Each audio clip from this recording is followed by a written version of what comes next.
Hello everyone, आप सभी का स्वागत है हरियाणा टेक्निकल स्टडीज़ में।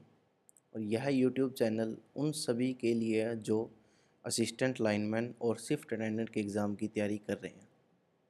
इस चैनल पर एएलएम और एसए से संबंधित टेक्निकल और नॉन टेक्निकल सिलेबस करवाया जाएगा।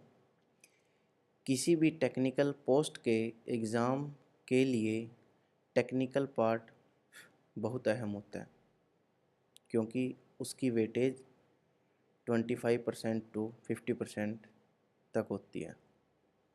इसीलिए हमारा मेन फोकस टेक्निकल पार्ट पर रहेगा। आफ्टर दैट हम नॉन टेक्निकल पार्ट पर भी आएंगे, उसको भी कवर करेंगे। सो हम स्टार्ट करते हैं आज का हमारा लेक्चर।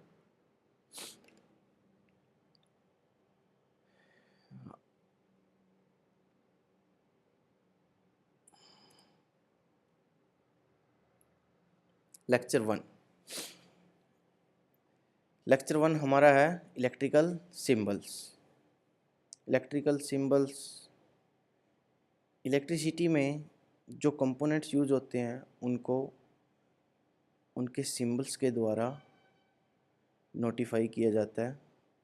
सो आज के इस लेक्चर में हम देखेंगे कि कौन कौन से कंपोनेंट्स किस तरह के सिंबल से नोटिफाई किए जाते हैं। So let's start.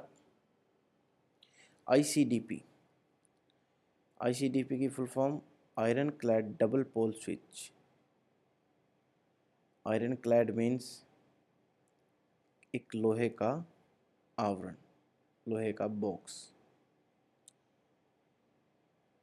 आईसीडीपी एक सिंगल फेज सप्लाई में मेन स्विच होता है, जो कि किसी भी घर, ऑफिस या मशीन की पूरी सप्लाई को नियंत्रित करता है।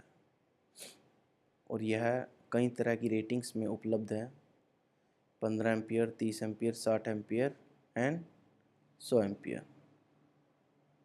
जैसे कि इसका सिंबल दिखाया गया, ये इसका सिंबल है और ये एक पिक्टोरियल व्यू है आईसीडीपी का।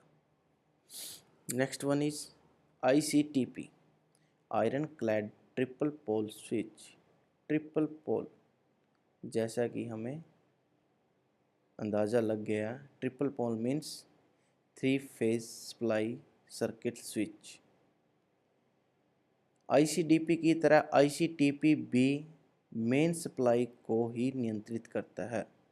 मेन सप्लाई को चालू या बंद करने के लिए इसका उपयोग किया जाता है और यह भी कई तरह की रेटिंग्स में उपलब्ध है: 15 ampere, 30 ampere, 60 ampere, 100 ampere, 150 ampere and 250 ampere. Next is resistance, प्रतिरोध। इलेक्ट्रिक सर्किट में से करंट के विरोध को ही रेजिस्टेंस बोला जाता है। रेजिस्टेंस को मापने की इकाई ओम है। रेजिस्टेंस दो तरह के होते हैं: fix resistance and variable resistance. Fix resistance is स्थिर प्रतिरोध। फिक्स रेजिस्टेंस वो रेजिस्टेंस है जिसका वातावरण का कोई भी प्रभाव नहीं होता। मतलब कि सर्द ऋतु हो या गर्मी ऋतु हो या बारिश का मौसम हो, फिक्स रेजिस्टेंस की वैल्यू सेम रहेगी इररिस्पेक्टिव ऑफ एनवायरमेंटल कंडीशंस। परंतु वेरिएबल रेजिस्टेंस के केस में ऐसा नहीं है। वेरिएबल रेजिस्टेंस के केस में हम रेजिस्टेंस की वैल्यू को मैन्युअली एडजस्ट भी कर सकते हैं और कुछ वेरिएबल रेजिस्टेंस ऐसे भी होते हैं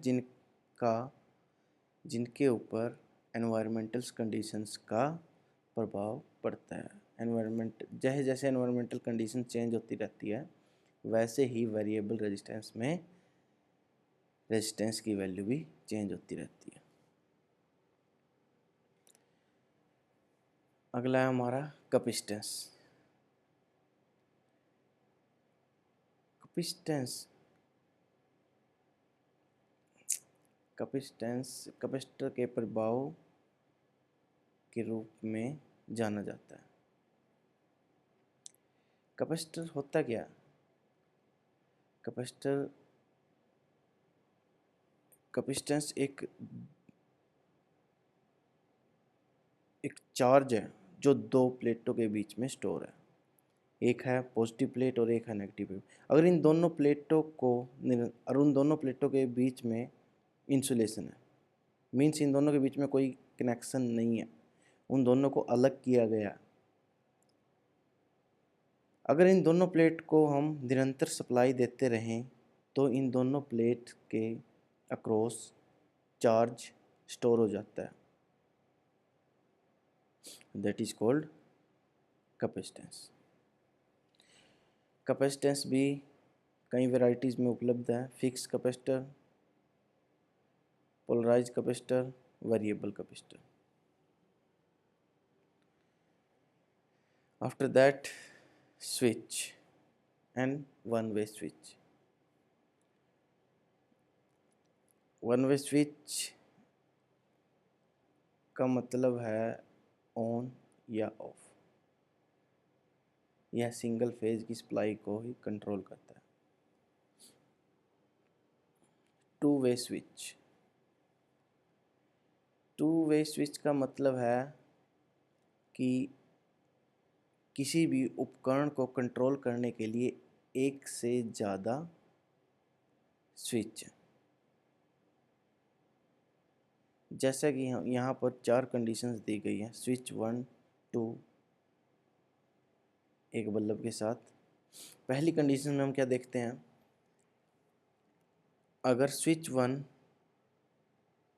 ऊपर वाली स्थिति में है और स्विच 2 भी ऊपर वाली स्थिति में है तो आपका बल्ब ऑन कंडीशन में है। कंडीशन नंबर 2, स्विच 1 ऊपर वाली कंडीशन, स्विच 2 नीचे वाली conditions. So there is a gap between connection. So इस केस में क्या रहेगा, आपका बल्ब बंद।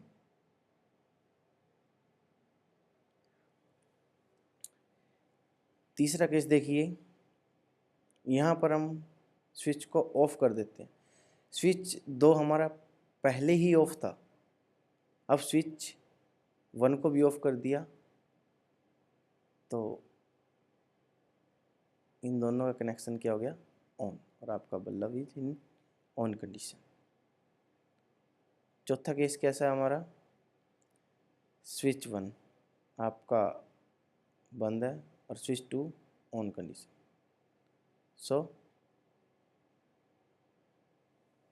बल्ब भी आपका बंद रहेगा। तो इसका मतलब टू वे स्विच के लिए आपके दोनों स्विच या तो ऑफ कंडीशंस में रहेंगे या ऑन कंडीशंस में, अगर आपको बल्ब जलाना है। अगर एक स्विच आपका ऑफ है एक ऑन है तो आपका बल्ब नहीं जलेगा। Next is intermediate switch. यह इंटरमीडिएट स्विच, इसका उपयोग तब किया जाता है जब आपको किसी भी उपकरण को नियंत्रित करने के लिए 3 या इससे अधिक स्विच चाहिए। इंटरमीडिएट स्विच एक बीच में यूज होता है switch,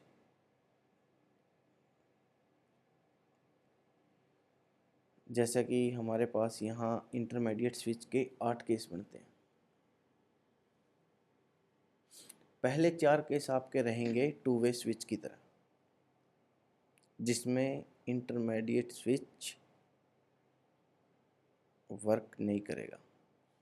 switch 1 on, switch 2 on and bulb is on. Second case is switch 1 on, switch 2 off and आपका बल्ब बंद रहेगा। Case number 3, switch 1 off, switch 2 off, so there is a connection and bulb on. Switch case number 4, switch 1 off, switch 2 on. Now bulb is in off condition. पांचवा case कैसा हमारा, जिसमें intermediate switch work करता है। Switch 1 is in of condition, switch 1 हमारा बंद रहेगा और स्विच 2 हमारा ऑन रहेगा। और इंटरमीडिएट स्विच यूज करने के बाद क्या होता है, इस केस में आपका बल्ब जलेगा। सिक्स्थ केस में अगर स्विच 1 एंड स्विच 2 दोनों एक ही कंडीशंस में है, ये देखिए दोनों ऑफ कंडीशंस में है, तो टू वे स्विच में क्या होता था, अगर दोनों ऑफ कंडीशन में है तो बल्ब जलेगा। बट हमने यहाँ पर इंटरमीडिएट स्विच यूज़ किया। इंटरमीडिएट स्विच यूज करने से क्या हुआ कि सेम कंडीशंस में अगर दोनों स्विच हैं और बीच में इंटरमीडिएट स्विच ऑन है तो आपका कोई कनेक्शन नहीं है और बल्ब नहीं जलेगा। सेवन्थ केस में सेम, आपका switch 1 on and switch 2 off and intermediate switch is on, so इस केस में आपका बल्ब ऑन रहेगा। Case number 8, switch 1 and switch 2 are in same condition, are in on condition, दोनों on conditions में है और सेम कंडीशंस हों और इंटरमीडिएट स्विच ऑन हो तो आपका बल्ब नहीं जलेगा।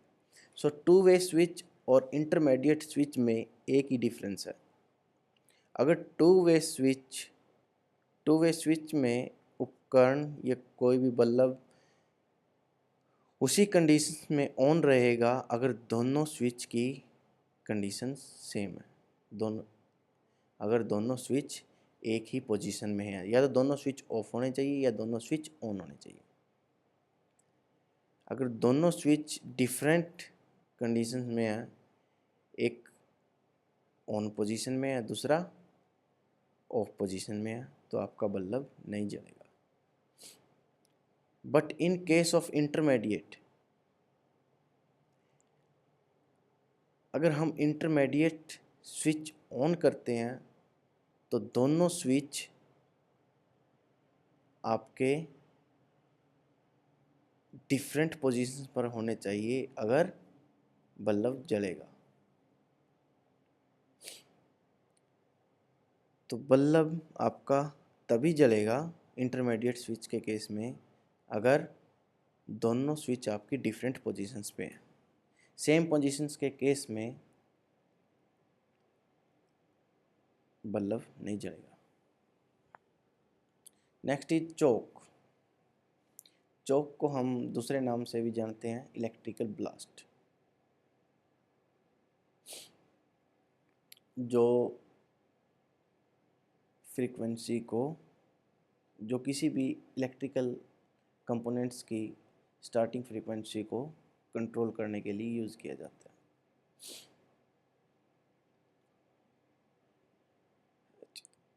हम अपने घरों पर चौक को फ्लोरोसेंट लैंप में अक्सर देखते हैं। वहाँ पर फ्लोरोसेंट लैंप में चौक गैस डिस्चार्ज प्रक्रिया को शुरू करने के लिए बिजली की फ्रीक्वेंसी को बहुत हाई फ्रीक्वेंसी में बदल देगा, जिससे लाइट के माध्यम से वोल्टेज नियंत्रित हो जाती है। Next is transformer. Transformer is a static device. एक स्थिर विद्युत मशीन है जिसमें कोई भी मूविंग पार्ट नहीं है। सारे पार्ट ट्रांसफॉर्मर के अंदर स्थिर होते हैं। उस ट्रांसफॉर्मर जो एक सेम सप्लाई फ्रीक्वेंसी पर वोल्टेज के लेवल को बदलता है और इसमें आपकी पावर भी सेम रहती है। ट्रांसफॉर्मर्स के मेन कंपोनेंट्स यहाँ पर दिखाए गए हैं इस डायग्राम में, और ये ट्रांसफॉर्मर का symbol. Conservator tank, breather, low voltage buses, cooling tubes, trans drain off, tank cover, main tank, auto transformer.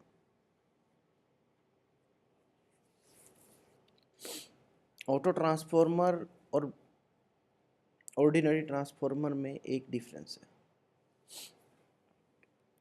देखिए, ऑर्डिनरी ट्रांसफॉर्मर में जैसा कि हम देख सकते हैं, यहाँ पर दो वाइंडिंग है। One is primary winding and another is secondary winding. But in case of auto transformer यहाँ पर सिर्फ एक ही वाइंडिंग है, that is primary winding. So auto transformer एक सिंगल वाइंडिंग ट्रांसफॉर्मर है। सेकेंडरी वाइंडिंग में हम टेपिंग्स यूज़ करते हैं और टेपिंग से हम स्टेप अप या स्टेप डाउन जो भी हमारी रिक्वायरमेंट है उस तरीके से हम इस ट्रांसफॉर्मर को यूज़ कर सकते हैं।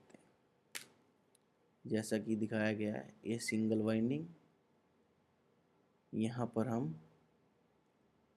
प्राइमरी करंट देंगे, प्राइमरी वोल्टेज, और जैसी भी हमारी रिक्वायरमेंट है स्टेप डाउन, अगर स्टेप डाउन की हमारी रिक्वायरमेंट है तो हम इस टेप से नीचे नीचे सेकेंडरी वाइंडिंग यूज़ करेंगे। अगर हमारी स्टेप अप की रिक्वायरमेंट है तो हम स्लाइडर को इससे ऊपर ऊपर यूज़ करेंगे।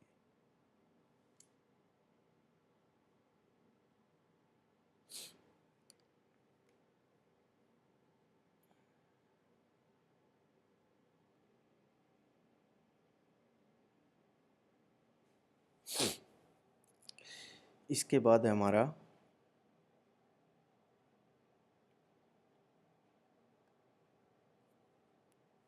ये मार्कर का साइज थोड़ा इंक्रीज कर लेते हैं।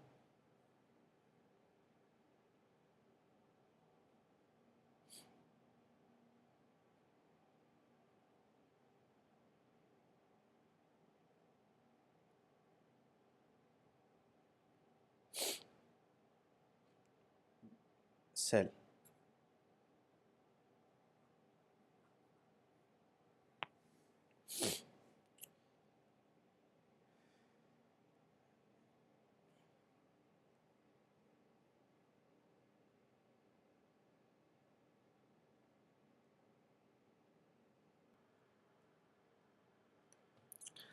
सेल यह एक उपकरण है जो केमिकल एनर्जी को इलेक्ट्रिकल एनर्जी में बदलता है। यह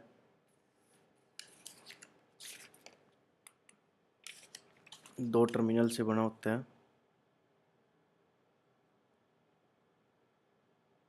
one is negative and one is positive.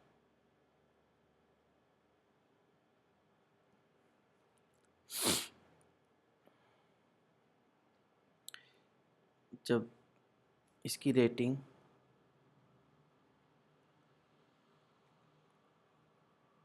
Ampere और में होती है,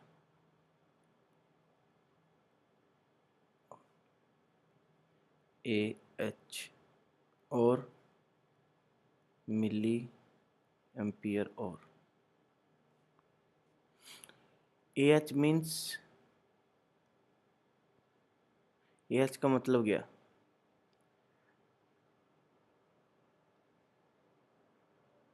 अगर हमारे पास 10 एम्पियर और की बैटरी सेल है,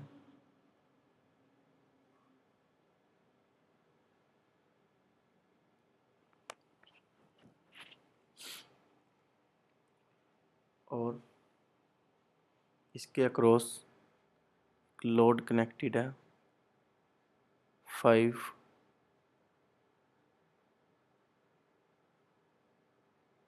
एम्पियर का लोड कनेक्ट है जो 5 एम्पियर करंट ड्रा कर रहा है। सो आपका सेल 2 घंटे तक आपको इलेक्ट्रिकल सप्लाई प्रोवाइड करेगा। Next is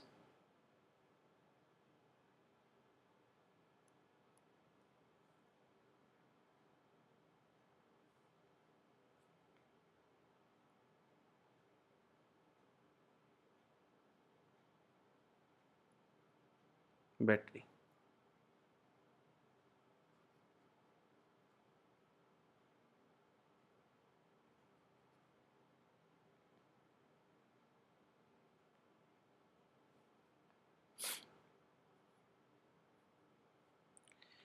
battery is nothing but a combination of cell.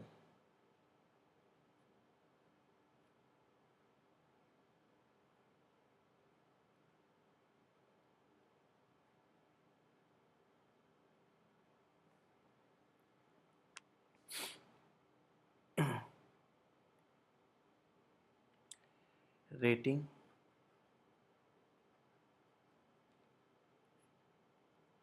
also is same, ampere और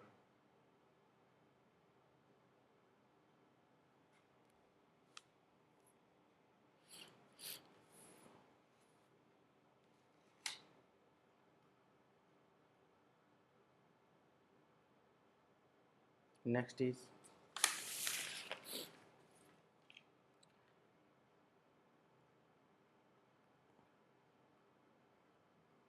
DC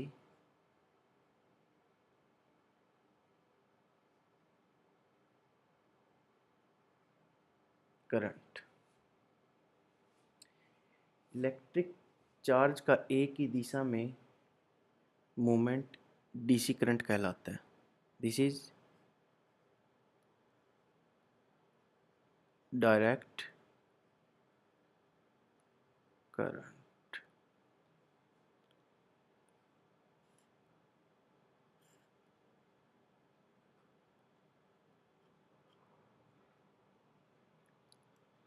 इसका मतलब क्या है कि इरिस्पेक्टिव ऑफ टाइम कि आपका करंट का मैग्नीट्यूड सेम रहेगा।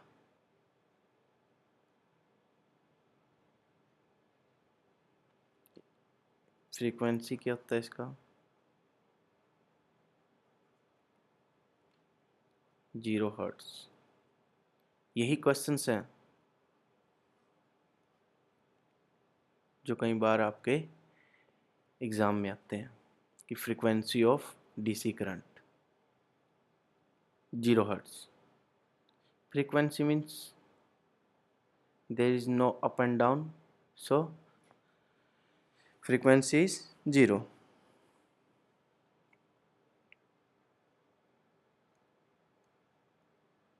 Next is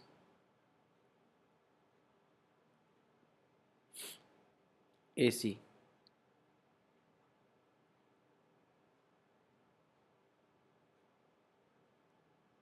AC current.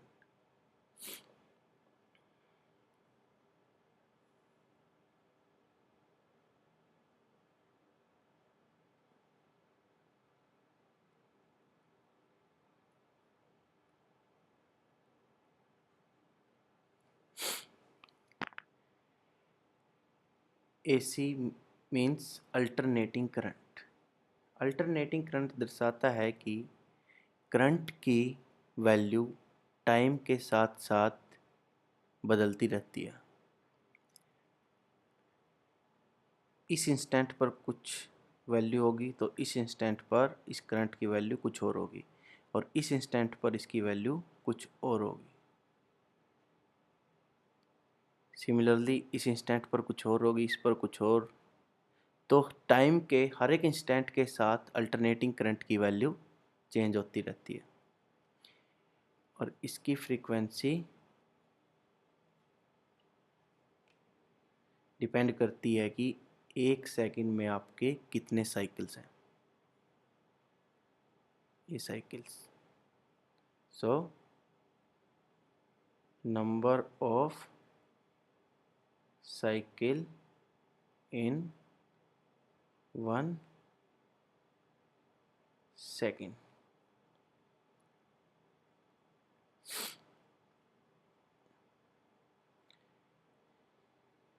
India में एसी की फ्रीक्वेंसी 50 हर्ट्ज है, और ज़्यादातर उपकरण भी हमारे 50 हर्ट्ज की फ्रीक्वेंसी पर ही काम करते हैं। Next is fault. फॉल्ट का सिंबल हमारा होता है ऐसा। Three phase, single phase, three phase या सिंगल फेज फॉल्ट कुछ भी हो, सिर्फ फॉल्ट का हमारा सिंबल ऐसा रहता है। Next is AC motor.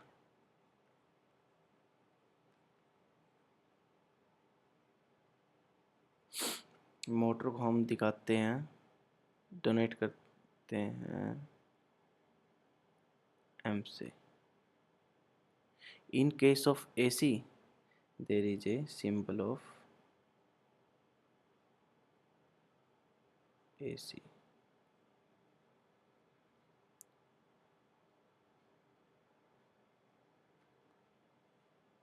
AC generator.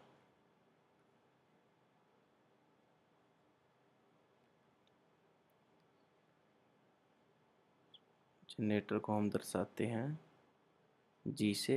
So in case of AC put it here AC symbol.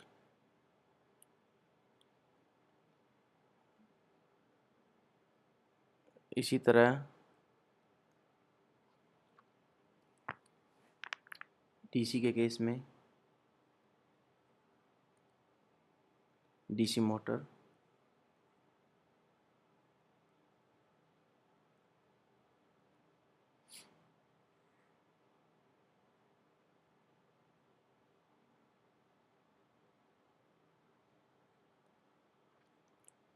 DC generator,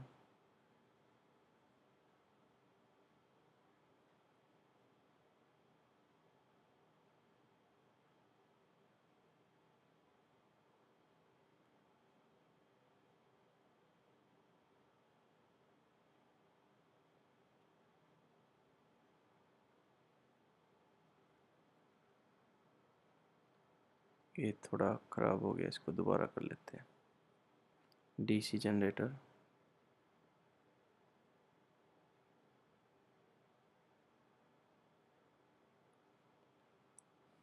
next is volt meter.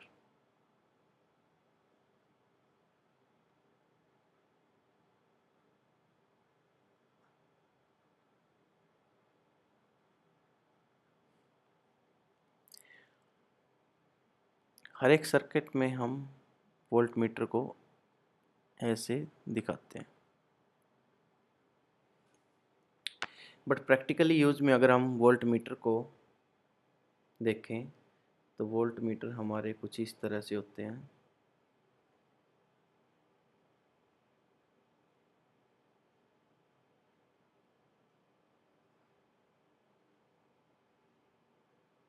This is for AC circuit and this is for DC। इसी तरह ampere metre.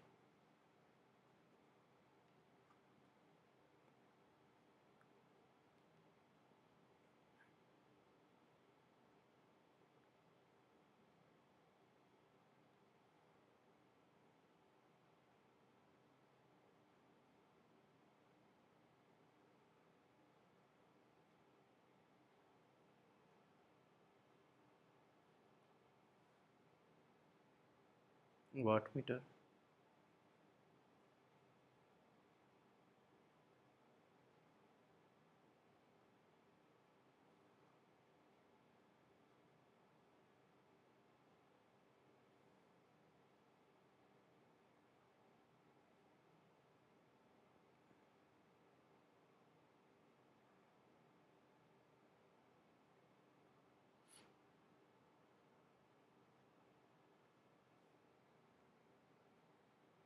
Frequency metre.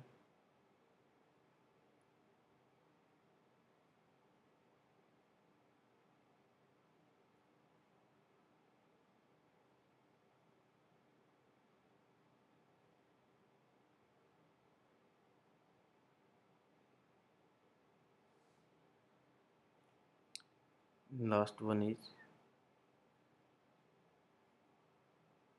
Power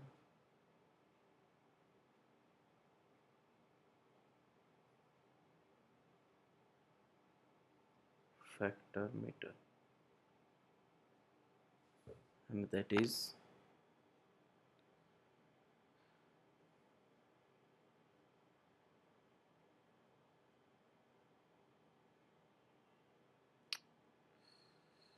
इसको दोबारा कर लेते हैं।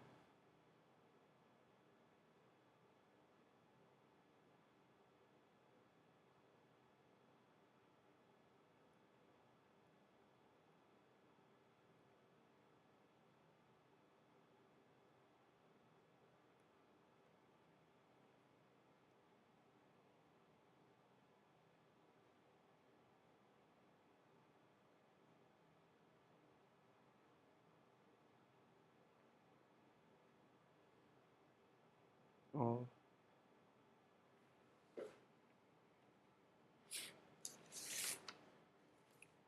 Next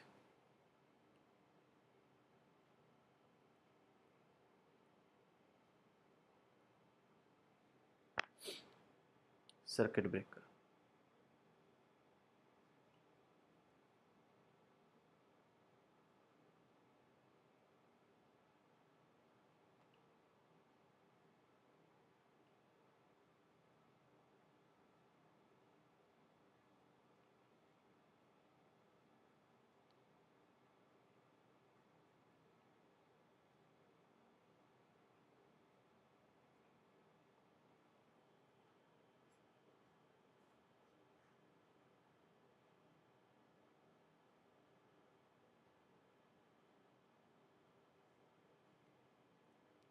next one is isolator.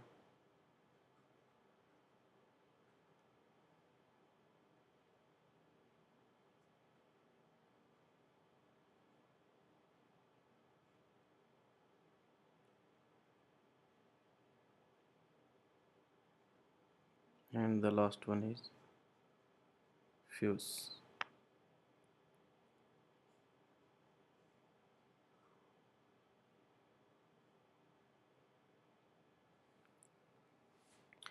Fuse में कई बार देखा गया है कि एक डार्क साइड भी होती है इस तरह से।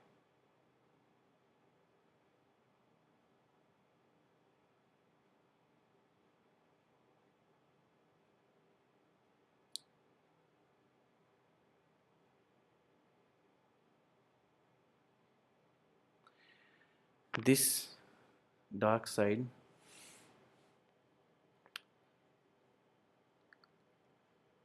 is from Spliceside.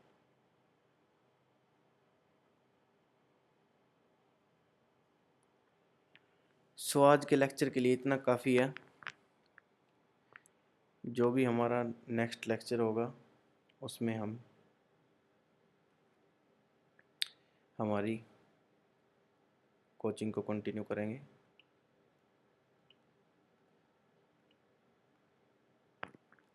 So if you like my video please subscribe my channel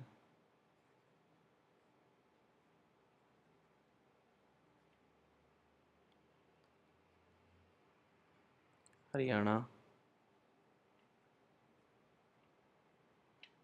technical studies HTS and press the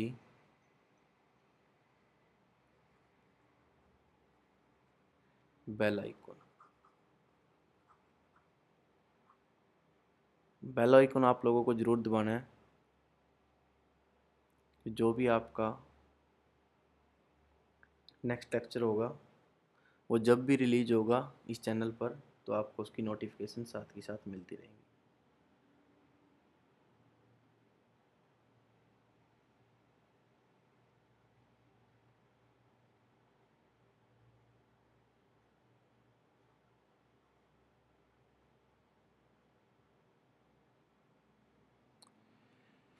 thank you guys.